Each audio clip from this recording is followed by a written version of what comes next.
નમસ્કાર, જય માતાજી, જય હિન્દ, જય ભારત, જય જય ગરવી ગુજરાત. મિત્રો, હું આપનો મિત્ર ઈશુદાન ગઢવી. આજે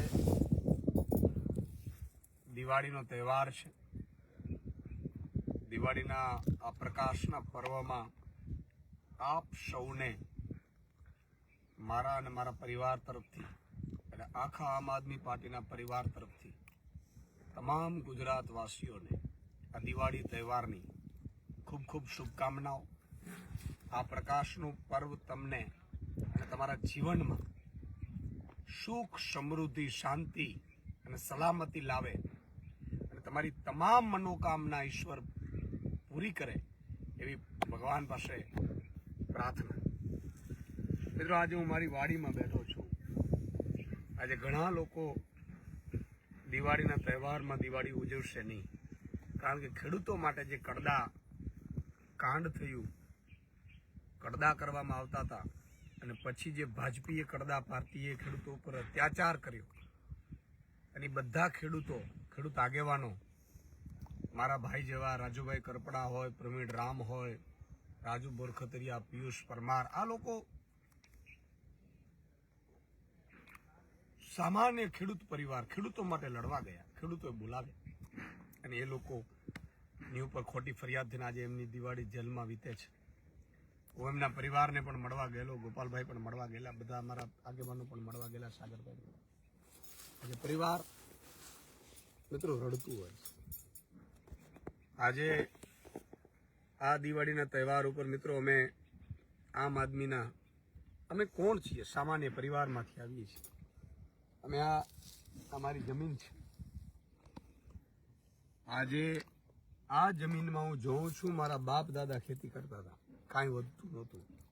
પત્રકાર બન્યો તો મેં ખેડૂતો માટે પ્લાન કર્યું કે આમાં કાંઈ વધતું નથી, એનો મુદ્દો ઉઠાવ્યો. ખેડૂતો માટે મુદ્દો ઉઠાવ્યો. સરકારોને ગમ્યું નહીં, સરકારો ઉપર દબાણમાં આપણે આવ્યા નહીં, ચલાવ્યું. અને જ્યાં સુધી ઈશ્વરે ધાર્યું ત્યાં સુધી કર્યું. આપ જુઓ, આ મગફળી ઉપડી છે. જ્યારે મિત્રો ખેડૂતોની પીડાની વાત આવે, કારણ કે ખેડૂતો 54 લાખ ખેડૂતો છે, મારા પ્રાણ સમાન છે, પરિવાર સમાન છે. અને હું એટલા માટે હું આ જાણું છું. આ હું વર્ષોથી, મારા બાપુજી, મારા દાદાજી બધા અહીંયા ખેતી કરતા હતા ને, એમણે કઈ વધતું નહોતું ને, એટલે આ પીડા જ્યારે ઈશ્વરે મને જ્યાં તક આપીને ત્યાં આપણે ઉઠાવવાની કોશિશ કરી. ઘણા લોકો ભાજપીય કડદા પાર્ટીના લાભાર્થીઓ હશે, ટેકાના ભાવે મગફળીઓ ખરીદીને કડદા કરતા હશે, લોકોને લૂંટતા હશે, બ્રિજ ખાઈ જતા હશે, ગ્રાન્ટો ખાઈ જશે. એને આ ગમશે નહીં. એને તો એમ થશે કે ઈશુદાનભાઈ જાગૃત કરશે તો લોકો જાગૃત થશે, જાગૃત થશે તો અમારા કડદા બંધ થઈ જશે. મિત્રો, આજે આંખમાં આંસુ આવે છે કે મારા પરિવાર સમાન બધા ખેડૂતો આજે જેલમાં છે, ભાજપીય કડદા પાર્ટીના કારણે. હું એક ખેડૂતને તમને બધાને વિનંતી કરું છું, દરેક ખેડૂત સંકલ્પ લે કે આ ભાજપીય કડદા પાર્ટીને ક્યારે માફ કરવામાં નહીં આવે. આજે આપણી દિવાળી બગાડી છે એમના પરિવારની. હું પરિવાર પાસે ગયો હતો, પરિવાર રડતો હતો. એનો ગુનો શું? આજે ભાજપીય કડદા પાર્ટીને એટલો અહંકાર આવી ગયેલો. હવે તો મુખ્યમંત્રી સુપર સીએમ ભાઈ શ્રી હર્ષ સંઘવી થઈ ગયા, જેમણે દીકરીના વરઘોડા કાઢ્યા હતા રાત્રે, અને એ ધારાસભ્યને મંત્રી બનાવ્યા, અને મંત્રીને ડેપ્યુટી સીએમ બનાવીને સુપર સીએમ બનાવી દીધા. ભાઈ શ્રી ભૂપેન્દ્રભાઈને આમ કહીએ તો હટાવી જ દીધા એમ કહી શકાય, કારણ કે ગ્રહ ખાતું એમની પાસેથી લઈ લીધું. પણ મિત્રો, આ મગફળી છે, હું આપને જે કહેવા કંઈક માંગુ છું. આ મગફળી છે.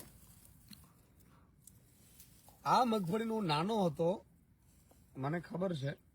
હું 8મા 9મા ધોરણમાં પણ 10મા ધોરણમાં હું ભણતો ત્યાં સુધી વાવણીઓ કરતો, કોલેજમાં જતા. મારા બાપુજીને ખૂબ મહેનત કરતા. અત્યારે તો આ ધરતી ઉપર નથી. આ મગફળીનો ભાવ, એક ખાંડી મગફળી એટલે કે 20 મણ મગફળી થાય ને, અને 1 તોલું સોનું થાય. આ કિંમત સેમ હતી. બધી જણસના ભાવ વધ્યા, એટલે કે સોનાનું ભાવ વધ્યું, ચાંદીનું વધ્યું, રૂપાનું વધ્યું, ગાડીનું વધ્યું, બાઇકનું. જે ખેડૂતોએ જે ઉપજ નથી કરતા ને, એ ખેડૂતોના જે ઉપજ સિવાયની બધી જણસના ભાવ વધ્યા, ખેડૂતોની ઉપજના ભાવ વધ્યા નહીં. અત્યારે નરેન્દ્રભાઈ જયારે પ્રધાનમંત્રી બન્યા ત્યારે 1000 રૂપિયા 1200 1100 રૂપિયા મગફળી વેચાતી હતી, અત્યારે એ જ વેચાય છે. ત્યારે સોનાનું ભાવ હતું 25,000 રૂપિયા, અત્યારે 1,30,000 રૂપિયા સોનાનું ભાવ છે.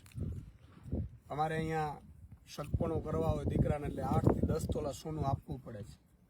કોણ ગરીબ માણસ હવે કરી શકશે? આ પીડા છે ને ઈસુદાનભાઈની નથી, ઈસુદાનભાઈ તો નિમિત્ત બને છે. આ પીડા લાખો ખેડૂતોની, લાખો મજૂરોની, શ્રમિકોની પીડા લઈ નીકળ્યા છે. આજે અમને તમે જેલમાં નાખી દેશો. સામાન્ય પરિવારમાંથી આવીએ છીએ અમે, અમારા કોઈ બાપ દીકરા મુખ્યમંત્રી નથી. આજે તમે આ જુઓ, આ મગફળી છે, આટલી મગફળી છે મારી, આ 50 60 70 વીઘાની એક સેટે મારી મગફળી છે. છતાંય મારા મગફળીમાં મિત્રો અહીંયા આ મજૂરોને, જો મજૂરો મારે ત્યાં અત્યારે 40 મજૂરો કામ કરે છે, એમને રોજગારી મળે, ભાગ્યાઓને રોજગારી મળે અને થોડું ઘણું આ થાય. આ મગફળી છે, આ મગફળી ટેકાના ભાવ 1452 રૂપિયા છે. કપાસના 1622 રૂપિયા ટેકાના ભાવ છે. અત્યારે આ મગફળી વેચવા જાઓ એટલે એ કડદા કરશે બધા. કડના નામે આ લોકો શું કરે કે આ ધૂળ છે, માટી છે, આ એક માટી છે એમ કરી, આ માટી દેખાય છે, આ મગફળી ઉપર માટી છે એમ કરી અને મને આ ખેડૂતો પાસેથી કડના નામે 500 ગ્રામ કે 700 ગ્રામ એ ઓછી કરી નાખે છે. ખરેખર એવું હોય નહીં. એટલે એના નામે તે કડદિયા થાય છે અને 1000 રૂપિયા અત્યારે 800 900 1000 રૂપિયા મગફળી જાય છે. હજી તો આવી નથી મેદાનમાં, માર્કેટમાં. હવે તમે વિચાર કરો કે ભાજપી કડદા પાર્ટીને અમે એમ કહી છે કામ કરો ને. અમારે રાજનીતિમાં નહોતું આવ્યું. ઘણા લોકો ભાજપના એટલી બધી પેટમાં દુખે, અમે બધા આમ આદમી પાર્ટીના નેતાઓ, કાર્યકર્તાઓ, સૈનિકો લડીએ એટલે એને પેટમાં દુખે. તું છાનો માનો બેસ ને, તમે આમ કરો ને તેમ કરો. ભાઈ તો તમે કરી દો ને. તમારા બાપો 30 વર્ષથી આજે ગુજરાતમાં ભાજપી કડદા પાર્ટીની સરકાર છે. 11 વર્ષથી તમે કેન્દ્રમાં કડદા કરીને બેઠા છો. હવે કોની રાહ જુઓ છો? હવે નિર્ણયો લેવામાં ક્યાં વાંધો છે? બે સરકાર તમારી છે, તાલુકા જિલ્લામાં તમારા છે. અને ભણનો દીકરો 156 માંથી સાહેબ કોઈ કડદા ઉપર ક ન બોલ્યો. એટલે આવા લાયક ન એવા નાલાયકોને દિવાળી પર્વે ભગવાનને પ્રાર્થના કરું છું કે હે ઈશ્વર, આ રાવણ જેવી સરકારોમાંથી અમને છોડાવો. આ દિવાળી પર્વ કેમ છે મિત્રો? દશેરાના દિવસે રાવણનું વધ થયું. રાવણનો વધ કરી ભગવાન રામ છે અયોધ્યામાં પધારે છે ને, એની આ દિવાળીના પર્વ તરીકે આપણે ઉજવીએ છીએ. આજે આ દિવાળીના પર્વમાં ભગવાન રામને પ્રાર્થના કરું છું કે ભાજપી કડદા પાર્ટીના અને એના નેતાઓમાં જે રાવણનો હાથમાં બેસી ગયો છે ને, અમને બધાને એટલી શક્તિ આપો અને આ ખેડૂતોને એટલી શક્તિ આપો, મજૂરોને, શ્રમિકોને એટલી શક્તિ આપો આ પ્રકાશ પર્વ નિમિત્તે કે ભાજપી કડદા પાર્ટીના એક એક નેતાની સામે અમે લડી શકીએ, અમે એને અહીંથી ભગાડી શકીએ. આ ગુજરાતમાં હવે સહન નથી થતું. આજે આ મગફળીનો ભાવ સ્વામિનાથન કમિશનના રિપોર્ટ પ્રમાણે 2560 રૂપિયા મણે થાય. બરાબર, મગફળી દેખાડો 2500 ને આમાં ક્યાં આવ્યા છે? એટલે એટલી હળવી પેલી હોય છે. બરાબર, 2560 રૂપિયા. આનું બિયારણ છે એ 2600 રૂપિયા મેં લીધેલું. પછી બિયારણ વાવી અને દવા ભેરવવાની હોય, પછી વાવણી થાય, ટ્રેક્ટરથી વાવણી થાય, એના ખર્ચા થાય, સાથે સાથે નિંદામણના ખર્ચા થાય, પાણી વાળવાનું હોય, મોટરું ચાલુ હોય, આમાં રાત દિવસ સર્પની વચ્ચે બધા મજૂરો કામ કરતા હોય. આ બધું કર્યા પછી પણ આ મગફળીની પડતર કિંમત અત્યારે 1500 રૂપિયા મણ થાય અને ભાવ છે 1000 રૂપિયા મળતું. અને એમાં 1452માં ઘણા હજી કહે છે કે 70-75 મણ જ મગફળી લેવાશે. જો 70-75 મણ લેવાશે ને તો ઈશુદાનભાઈને જેલમાં તો ઠીક છે, ગોળી ખાવી હોય તો આ ખેડૂતો માટે ખાઈ શકે. આ સરકારનો ચેલેન્જ આપું છું કે મગફળીની ખરીદી શરૂ થઈ તો યાદ રાખજો તમે 200-250 મણથી કોઈ ખેડૂત, કારણ કે 70 મણ અહીંથી થાય એ મારે જ છે, બરોબર, આટલી મગફળી છે. આજે પછી હું અડધી મારી મગફળી 70 મણ જાય, પછી બીજી ક્યાં વેચવાની? એટલે આ બધું અણઆવડતના કારણે છે. મારી વિનંતી છે ભાજપના સારા લોકોને કે આ ભાજપી કડદા પાર્ટીને હરાવવા માટે તમે પણ અમને મદદ કરો. અમે લોકો તો સામાન્ય પરિવારમાંથી આવીએ છીએ આજે રાજુ કરપડા, પ્રવીણ રામ, રાજુ બોરખતરિયા, પિયુષ પરમાર, એના પરિવારને હું બધાને મળવા ગયેલા. અત્યારે પરિવાર રડે છે. રડતા કરતા એની હિંમત તો છે જ કે બીજાના માટે લડ્યા, ખેડૂતો માટે લડવા ગયા. પણ દિવાળી તો સાથે ન ઉજવી શકે ને. આજે આ મગફળી છે, તમે વિચાર કરો, આજે અમારા મજૂરો કામ કરે છે, રાત દિવસ કેટલી મહેનત કરે છે, બરોબર છે. આ મજૂરો મહેનતો કરે છે, ખૂબ મહેનત કરે છે. બહેનો, માતા, દીકરીઓ મહેનત કરે છે. આવા કેટલાય લોકો રોજગારી કરે છે. હજી તો ત્યાં મજૂરો છે. અને આવા કેટલાય ખેડૂતો, એક ખેડૂત છે ને સાહેબ, આ ગામના, અમારા ગામમાં 400ની વસ્તી હશે. 400 લોકો કેટલી બધી રોજગારી પૂરી પાડે છે. આટલી બધી રોજગારી અમે આપતા. 1,20,00,000 રોજગારી મળતી હોય ખેતીમાંથી. 54 લાખ ખેડૂતોને એના પરિવાર નભતા હોય અને એની સામે કોઈ જોતું જ નથી. અને ભાજપી કડદા પાર્ટી એવું કહે છે કે જો મગફળીના અમે ભાવ વધારે આપીએ તો મધ્યમ વર્ગને મોંઘું તેલ મળે. એવું નથી. આ જ મગફળી 1000 રૂપિયા 2014માં હતી ત્યારે મગફળીનો ભાવ, તેલના ડબ્બાનો સિંગ તેલનો ભાવ હતો 1450 રૂપિયા. અત્યારે 1000 રૂપિયા જ મગફળી વેચાય છે. સિંગ તેલના ડબ્બાનો ભાવ છે 2800 થી 3000 રૂપિયા. એટલે કડદા પાર્ટીના નેતાઓ બધું ગોઠવાઈ ગયા છે. એપીએમસીમાં ગોઠવાઈ ગયા છે. ટેકાના ભાવે મગફળી ખરીદે એમાં ગોઠવાઈ ગયા છે. ટેકાના ભાવે જે જણસ ખરીદે એમાં ગોઠવાઈ ગયા છે. તમામ દુકાનો બિયારણની છે એમાં ગોઠવાઈ ગયા છે. જંતુનાશક દવાની દુકાનોમાં ગોઠવાઈ ગયા છે. ખાતરના બિયારણની દુકાનોમાં ગોઠવાઈ ગયા છે. મારી આપ સૌને વિનંતી છે, આ રાવણ જેવી મહાકાય પાર્ટીની સામે અમે ભેડા છીએ. અમે સામાન્ય પરિવારમાંથી આવીએ છીએ. અમારો પણ પરિવાર છે. એ ક્યારેક ચિંતા કરતો હોય છે કે તમે આ બધું બીજાના માટે ઉપાડો લો છો, કંઈક આમ થઈ જશે ને તેમ થઈ જશે. અમે બીતા નથી, ડરતા નથી. અને અમે એને કહીએ છીએ મરી જઈએ તો મરી જશું. અમે સાહેબ 1, 2, 5 મરી જશે તો એનાથી કંઈ ફરક નહીં પડે. પણ મરશે ને તો હું એમ કહું 54 લાખ ખેડૂતોના હાથમાં જાગશે. આ ઢંઢોળવા પડી રહ્યા છે. અત્યારે ગમે ત્યાં ગામે ગામ જતો, હું તો ભાજપના કિસાન સંઘમાં છું. બુઢી મરો ને, આ કિસાન સંઘમાં ખેડૂતનો ભાવ ન આપે તમે કિસાન સંઘમાં બેઠા છો. અને ભાજપના ધારાસભ્યો, ભાજપના મંત્રીઓ જે બૂચ મારવાનો ધંધો કરતા હોય મોટા ભાગે, તમે જુઓ વૃક્ષનો વેપલો થાય, આટલી આત્મહત્યાઓ કરે, દીકરાઓ દીકરીઓ અત્યારે મધ્યમ વર્ગ છે એ નભી નથી શકતો.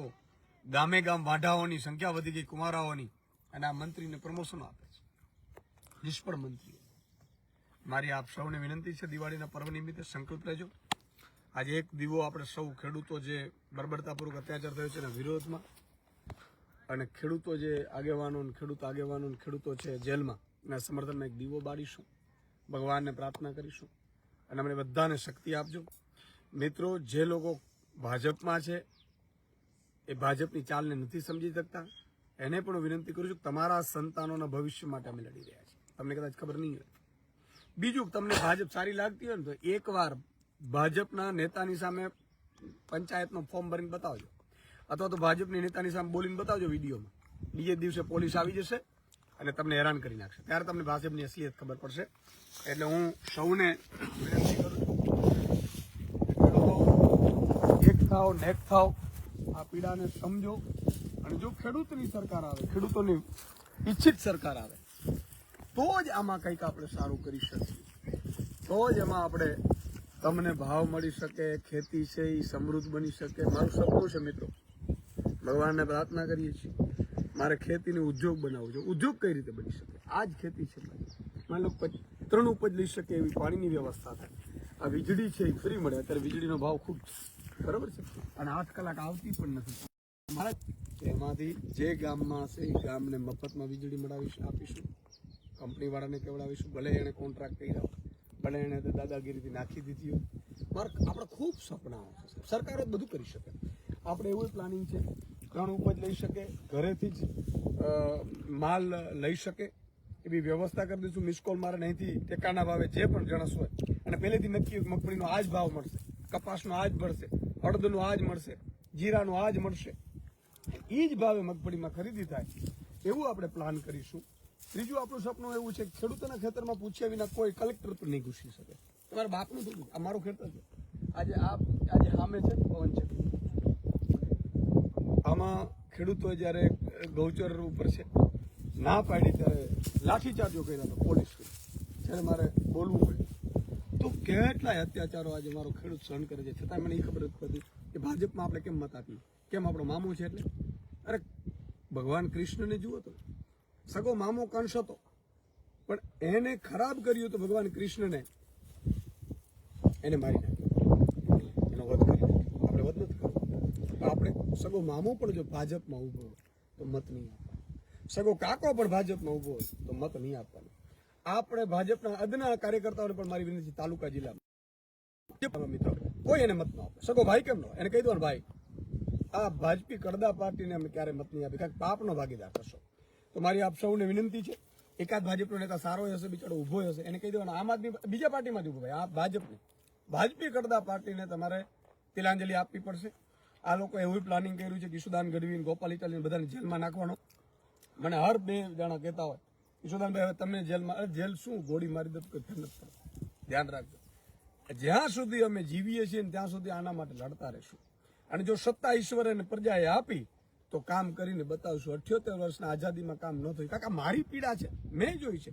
આજે ઈશ્વરે મને તો ખૂબ આપ્યું છે, મારા બાપુજીએ મને ભણાવ્યું, અત્યારે ઈશ્વરે મને ખૂબ આપ્યું છે, મારે જરૂર નથી કઈ.